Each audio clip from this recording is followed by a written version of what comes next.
background on McCormick and Baxter, and McCormick and Baxter operated a 41-acre creosote wood treating facility between 1944 and 1991. And during operations, wood treating chemicals were released into the soils and groundwater, which were ultimately discharged into the Willamette River. The wood treating chemicals included creosote, dioxin-furans, pentachlorophenol, and metals such as copper, chromium, zinc, and arsenic. And McCormick and Baxter filed for bankruptcy in 1991 and ceased operations in 1991.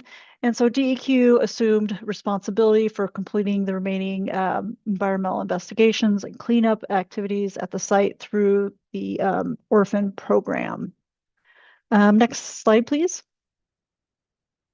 So DEQ and EPA conducted remedial design and cleanup process through 2005, and the construction was completed in 2005 under the Superfund process. The remedy includes three main components, including groundwater containment, removal of highly contaminated superficial soils, and a construction of a clean soil cap over the entire site, as well as a sediment cap in the Willamette River. Creosote was also extracted from site groundwater from 1989 through 2011. Next slide, please. So after construction was completed, there was a large community celebration. The governor and several tribes participated along with the community, and the site is ready for its new chapter. And there are many examples of brownfield redevelopment under DEQ oversight across the Portland area where people continue to use these sites safely. These examples could include, or do include, Cully Park, Fields Park in Northwest Portland, and South Waterfront.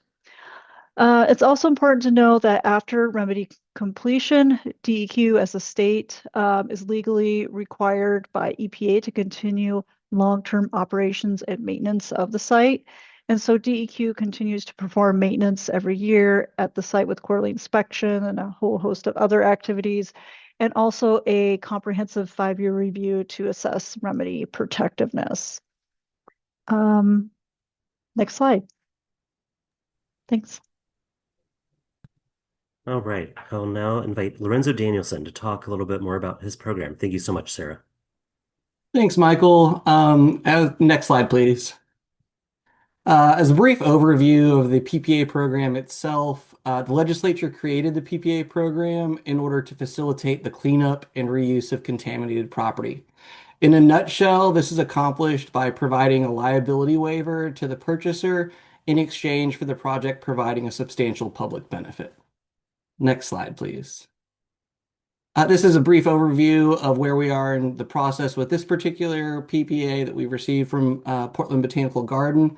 We are currently on step 7 and are presenting the proposed PPA for a formal comment. Once we receive those comments, DEQ will review and consider all of them. If any of the comments alter DEQ's analysis of the proposed PPA, changes may be integrated into the final product if a PPA is ultimately issued. Next slide, please. The purpose for these community meetings over the past year and change are really due in part because of the significant public interest in this site and the active role the community took during the remedial design and implementation.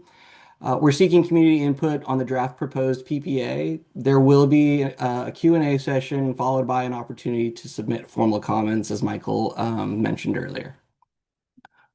Back to you, Michael. All right. Thank you, Lorenzo. Just wanted to provide a little bit of a background about how we got here with the engagement that's happened since receiving the application. So DEQ began reaching out to tribes and local community groups and interested individuals after receiving the PPA application from Portland Botanical Gardens with the goal of sharing updates, answering questions, and hearing feedback. We wanted to do that and front load that process because of the significant funds that were used to clean up the property, as well as that heightened level of interest among the community about future reuse. for the property. So we wanted to collect that input early on to help inform our negotiations and discussions with Portland Botanical Gardens, and the key conditions that could be included in the draft PPA to satisfy that substantial public benefit requirement that Lorenzo spoke about. So this included several rounds of separate webinars with tribes and the community, as well as a community survey. So now we're at the point where we have a draft PPA ready for interested organizations and individuals to review and provide comments for DEQ's formal consideration before a decision is made. And kind of as I mentioned before, we are also doing the same process with tribes that are interested in the site. And with that, I would like to invite Annie to discuss a little bit about the tribal outreach that we've been doing. Yeah, thanks so much, Michael. I've been helping out with the tribal outreach portion, and we are reaching out to the tribes that you see on the slide. It's the same 6 tribes that are involved in the Portland Harbor Superfund site. And after we received the Prospective Purchaser Agreement, we reached out to all of these tribes with an offer to meet or consult, and to get their feedback and participation in this process. And we have done a similar style. We've been holding exclusive webinars for the tribal representatives to talk about the PPA and the proposed use for this property. We held 2 webinars, one in February and the second one in April.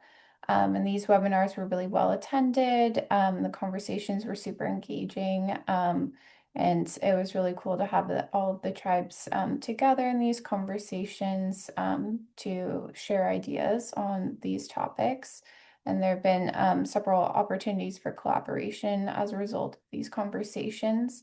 Now that we're in the formal comment period, we will be hosting at least 2 more webinars. We actually held the first one yesterday for tribal representatives, which went well, and we'll be hosting another one in January at least, and then offering additional opportunities for engagement as tribe schedules allow. So that is what we have been doing for tribal engagement on this project. Thanks, Annie. And now to get to the meat of why we're all here, I'd like to invite Lorenzo back to talk about some of the key details behind this draft PPA.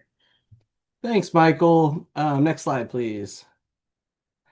So first, I'm going to discuss what we're calling a pre-acquisition requirement of the PPA before Portland Botanical Gardens can actually acquire the property. We heard very early on in the community webinars that we've hosted earlier this year concerns regarding Portland Botanical Gardens' ability to actually finance the development of the property. And so the way that we are addressing that is to ensure that PBG is able to develop the property as proposed. DEQ is requiring that PBG raise 30% of the development costs before the purchase of the property, and this amounts to $3 million. And I do want to be clear that this is the cost that it would take for them to open a functioning garden, understanding that PBG would likely expand in the future, and so this is going to be sort of the first initial opening of a fully functional garden, with the expectation that the garden will grow as the success of the botanical garden grows. Next slide, please. First, before I get into the nuts and bolts of the actual requirements of the PPA, I'd like to point out that these requirements would also apply to any subsequent owner of the property or purchaser of the property. We had also heard concerns that if, say, Portland Botanical Gardens is able to raise that $3 million and for some reason or another is not able to actually develop the property, that there were concerns that they would just kind of flip it or sell it. And so I want to point out that all of these requirements would be necessary for any subsequent purchaser owner to comply with in order to receive the same liability protection, and that includes maintaining a botanical garden. A subsequent purchaser could seek a superseding PPA.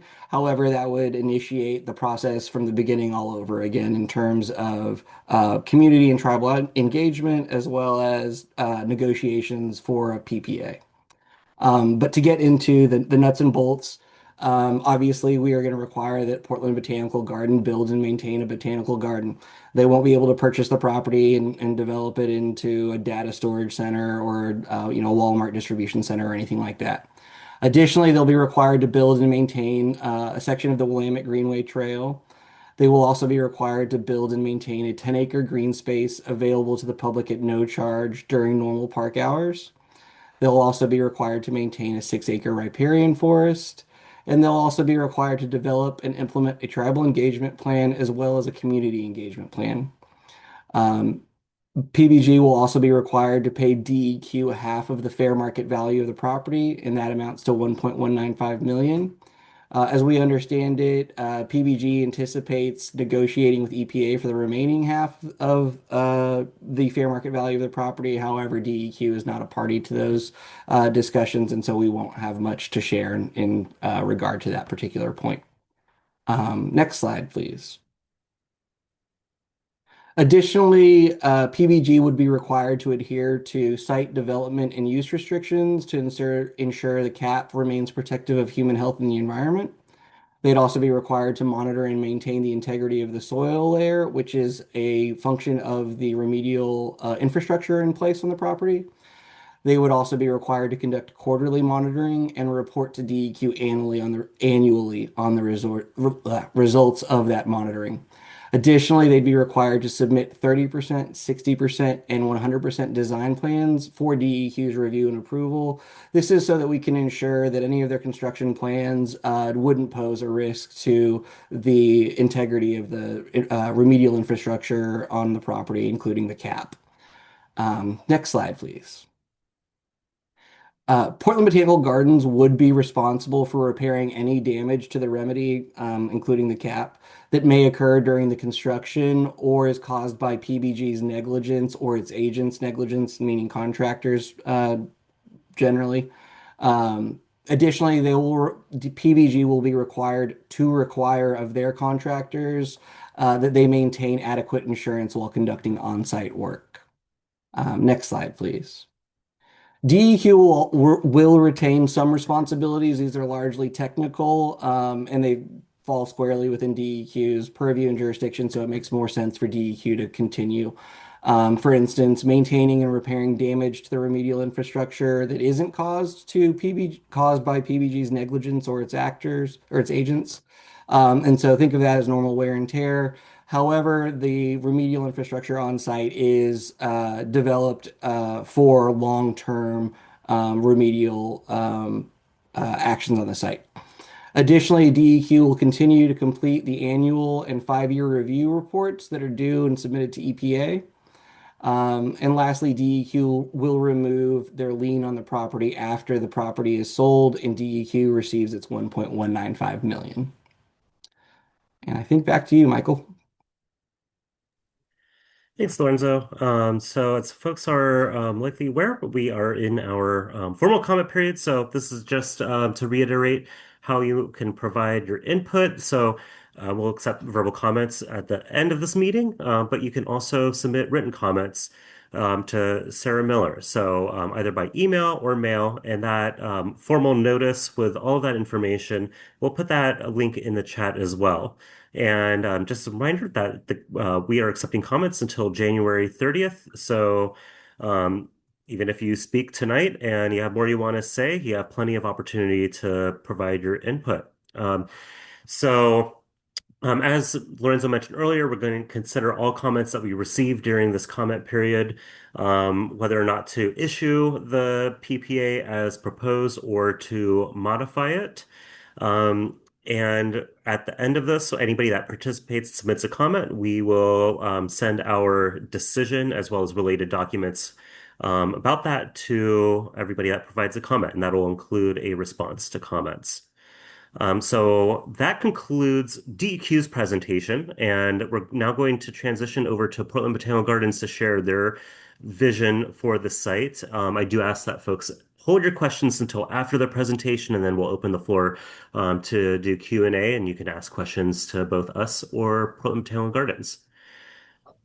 So I would like to invite PBG if you let me know if you can. There we go. share your screen. Okay, you should be able to do that now. That's great. Thank you, Michael. Thanks, Michael.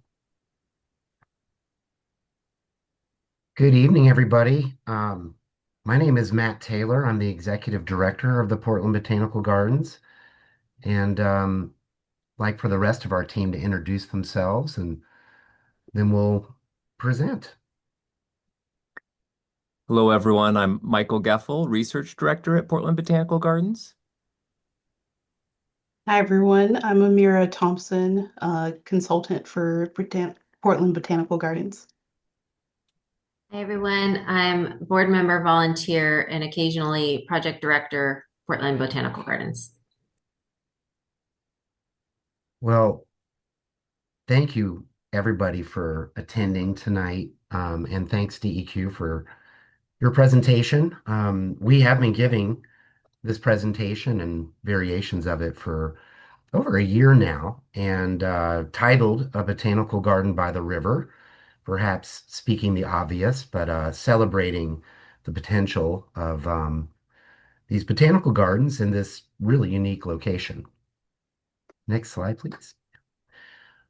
We have been around for 5 years now, but the idea of a botanical garden in Portland has been around for decades in various versions.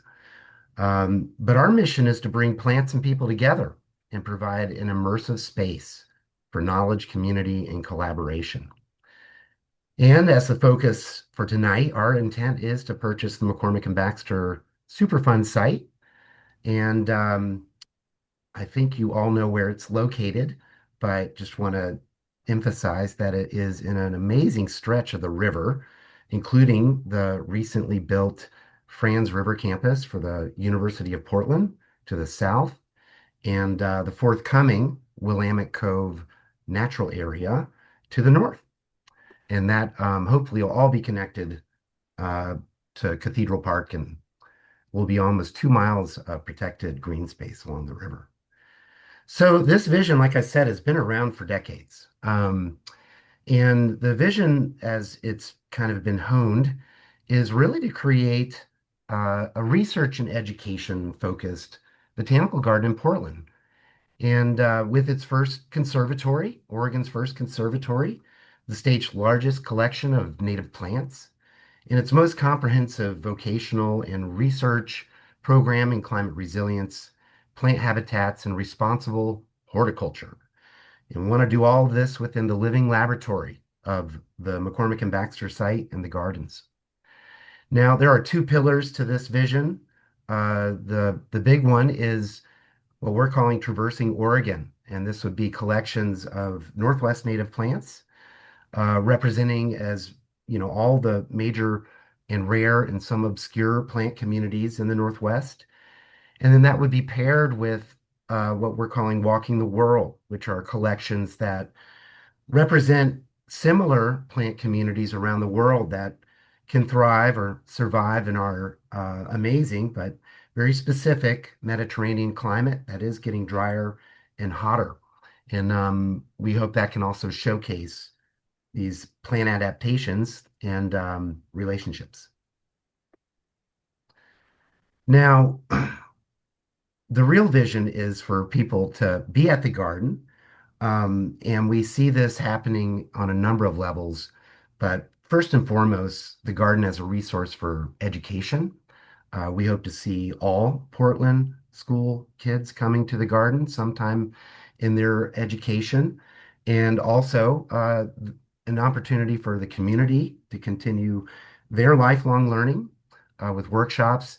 And then the education that'll occur even through internships, working at the garden, and building out our green workforce. The other big part is research and learning, and this will be a living laboratory for many different institutional partnerships, and you'll learn more about that from Michael. And then the other big one that I hope everybody's interested in, and that is community-based stewardship. So a big portion of this site will be a public green space, and there will be opportunities for land care for the community, but also access to the riverfront. And we see all that interlink between the stewardship and promoting public and sustainable access to the river. We're talking today about a specific site that is really right there. Thank you. Right there in the north reach of the Portland Harbor. Um, and it grew out of a search. We, of course, looked at many locations throughout the metropolitan area, but this turned out to be really one of the best possible sites. In addition to being available for reuse, thanks to DEQ and the EPA and the work to remediate the site. Um, it's also one of the few sites large enough and it's a great location in North Portland, which currently lacks a lot of access to the river and green space. So this can be a real boon to the community as well. Thank you so much, Matt. And thanks again for everyone for sharing your Wednesday night with us. In Portland Botanical Gardens application for a Prospective Purchaser Agreement, we pledged to partner with tribal authorities, public agencies, and conservation groups to design and steward the native riparian landscape and provide permanent public access to over 10 acres of greenway and shoreline. And from past DEQ hosted meetings and direct outreach, PBG has identified a number of collaboration opportunities to develop with tribal partners interested in shaping the garden, and we'll be preparing a tribal engagement plan as part of our scope of work to continue building these relationships. As was already shared by DEQ, the site is profoundly impacted by industrial development.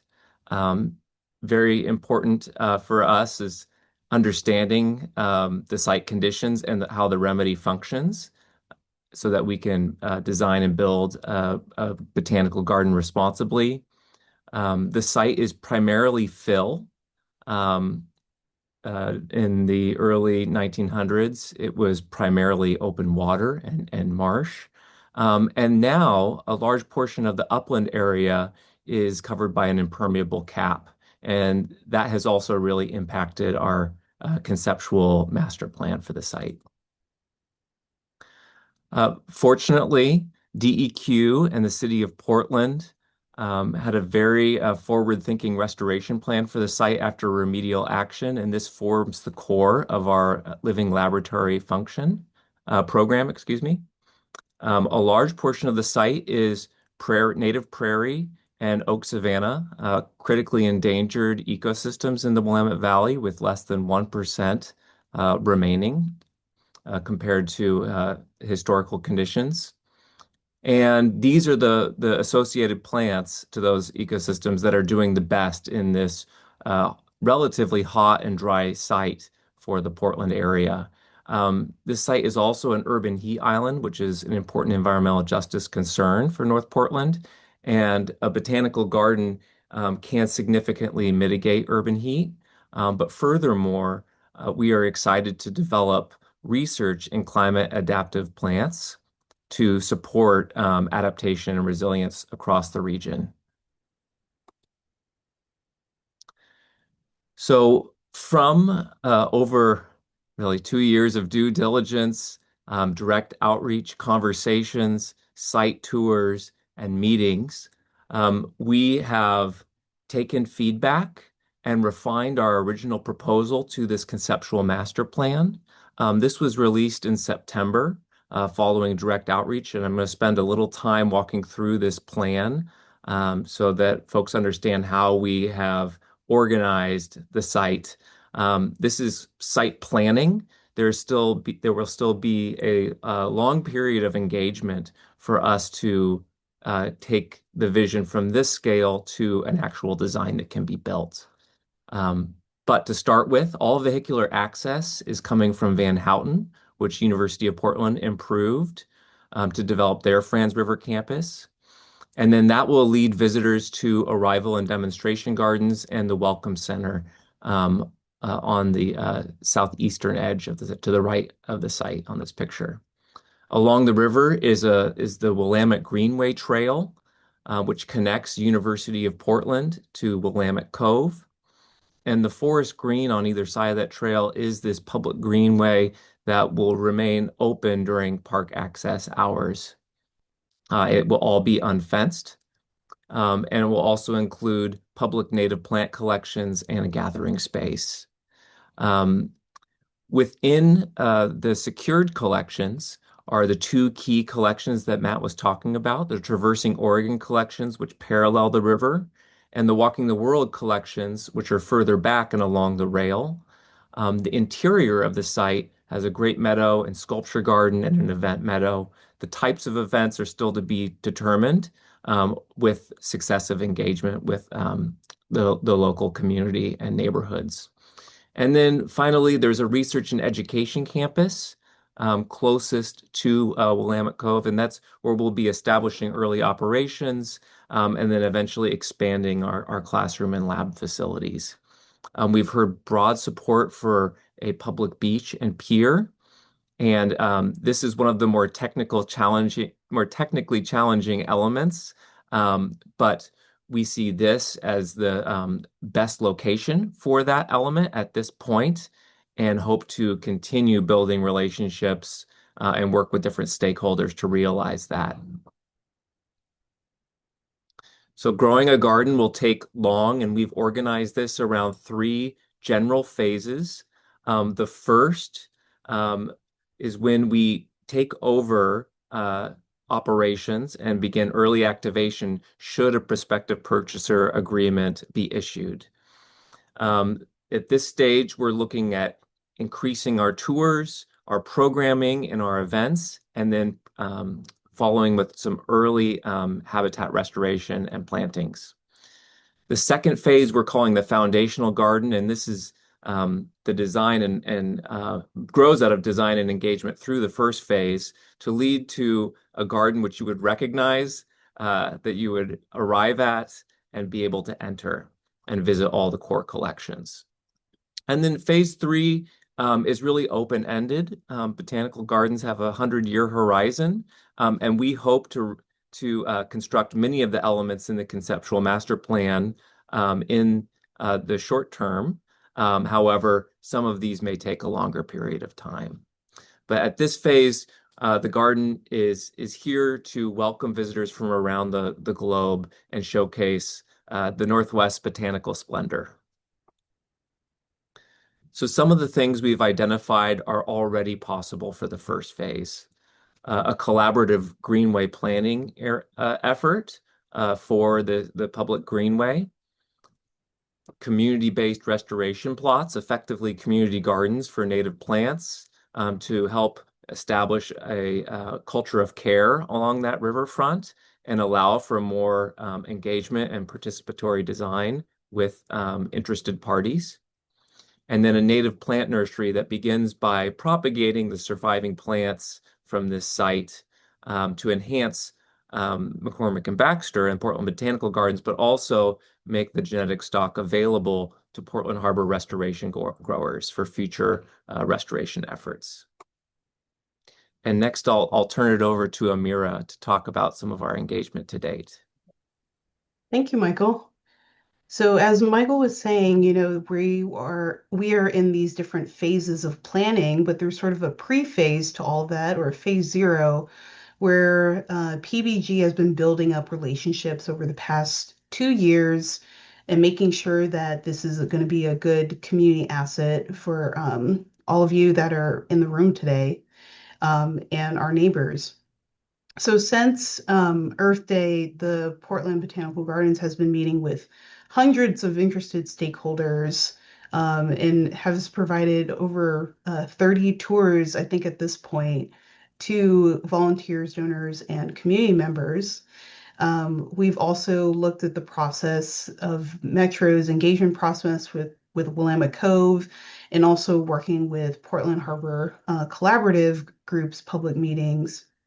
And while DEQ has led the tribal engagement to date, PBG has developed a community engagement plan that incorporates outreach and engagement to all the various organizations and community groups that we should be a part of. We've also been part of that tribal engagement. And in the future, we're also going to have a tribal engagement plan that's a little bit more robust than what has been going on, so we can continue building those relationships with the tribes and tribal entities, and also having a rephase community engagement plan as well. The work doesn't stop. We are engaging 2 advisory groups that you see on the screen here.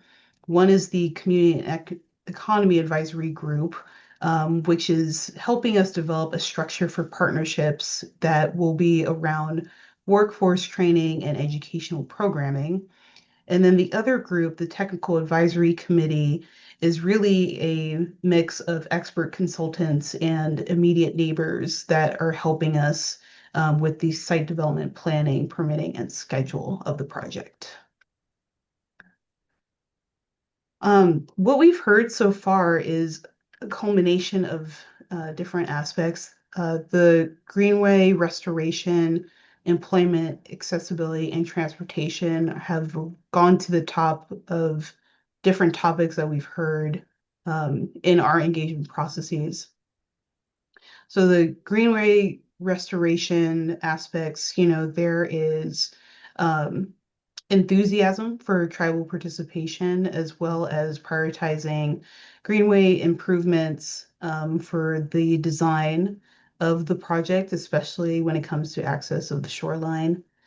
We've also heard that our partners want space for there to be educational and training programs around employment that enhance apprenticeship and like journeyman programs with the best practices for inclusive procurement and contracting. For accessibility, we've heard from a number of different groups that having free days or other reduced admission opportunities is really important to them. Also aligning that with universally accessible best practices and inclusive engagement as well. For transportation, we're looking at a variety of different options there. Certainly want to promote alternative transportation options and sort of offset PBG and University of Portland events. But we've thought of other creative things too, like Frog Ferry or the connecting with the TriMet line. Number 35 is the bus that we would like to be a part of. And then for the garden benefits, this is all reaching to the different aspects of how the gardens can be an asset to the surrounding community and the broader Portland community as well. And we've made a commitment to preserve and adaptively manage the habitat and showcase environmental healing and restoration. I think that's one of our primary tenets and benefits for public benefits. As I mentioned, we're looking to increase the opportunities for green jobs and workforce development and enhance and uplift the local economic activity that's happening in our communities.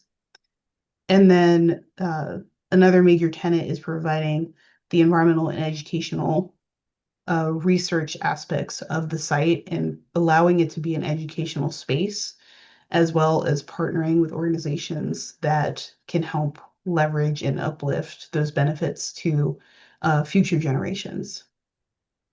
And so through our relationship building and participatory design and educational programming, it's all just getting started. We hope to gain a lot more feedback and understanding of the potential benefits that we can support and provide to the community. And it would be great if anyone in attendance today has ideas that they want to share with us. We're happy to take that back. Or if you'd like, you can contact us at info@portlandbg.org.